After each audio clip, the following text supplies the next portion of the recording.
La dernière Panhard sortira des chefs de la Veuve d'Ivry le 20 juillet 1967. Paul Panhard, qui depuis 1958 préside aux destinées du Salon de l'Auto, disparaît à l'âge de 87 ans passés en mars 1969. Un an et demi après la disparition de la branche automobile. Lui, qui à l'âge de 10 ans, était monté dans la première voiture imaginée par Panhard et Levasseur.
Bonjour Vincent. Bonjour Joseph.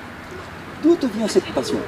Eh bien, j'avais des grands-parents qui étaient très bricoleurs, un milieu familial, mon père, ma mère, mon frère, mes frères aînés, 4 chevaux, Matra 530. Et donc moi j'ai commencé par 17 ans à acheter 2 Peugeot 203. Et puis après à 19 ans, j'ai pris définitivement la marque Panhard et Levasseur. Et donc ça fait combien de temps maintenant que... Eh bien depuis 79. Depuis 79. Oui. Et la passion est toujours intacte. C'est bien. Oui. Et on peut tous se poser la question, et pourquoi Panhard? Alors parce que moi c'est Panhard et Levasseur, c'est une marque française. C'est même d'ailleurs le plus ancien des constructeurs du monde, bien devant Ford et qu'on apprend aux gamins dans les écoles. C'est pas Ford, c'est français, c'est Panhard, Levasseur et je suis très fier de ça.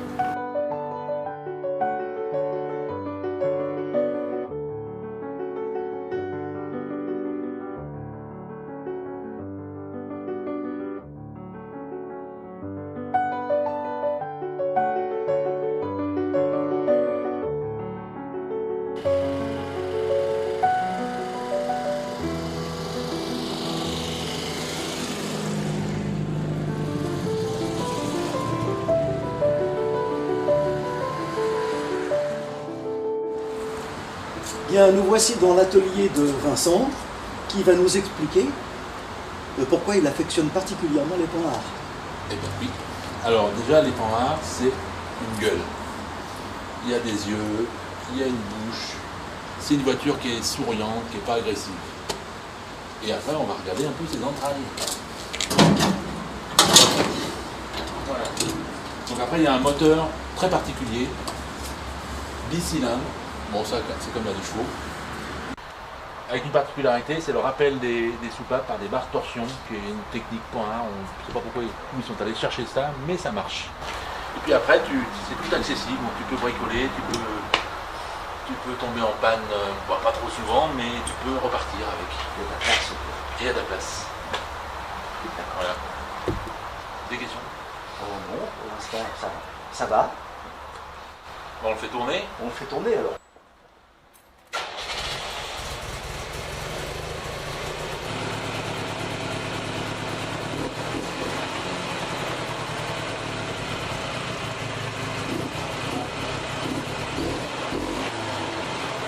Alors Vincent, c'est ici que s'effectue réparation, rénovation. Oui. Donc j'ai des ateliers, là, je peux démonter des boîtes de vitesse, démonter des moteurs, inspecter, remonter des moteurs. Donc j'avais un petit banc d'essai pour pouvoir les faire tourner avant de les mettre dans la voiture. Je l'ai prêté à un ami. Alors là vous avez des magnifiques panoplies d'époque. C'est des outils spécialisés pour refaire la mécanique Panhard. Si tu les as pas, tu peux te débrouiller, mais quand tu les as, c'est pas mal du tout. C'est mieux. Voilà. Là il y a une petite équilibreuse, Facom, il y a ça bleu, il y a compresseur, il y a...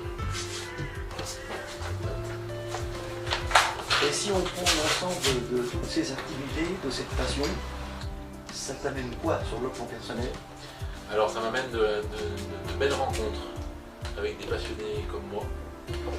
Et avec Internet, c'est vraiment génial. Parce que dès que tu es emmerdé, tu sais plus comment se monte quelque chose, tu téléphones à un collègue, qui t'envoie la photo prise sur sa voiture, et c'est vraiment bien, il y a une entraide incroyable.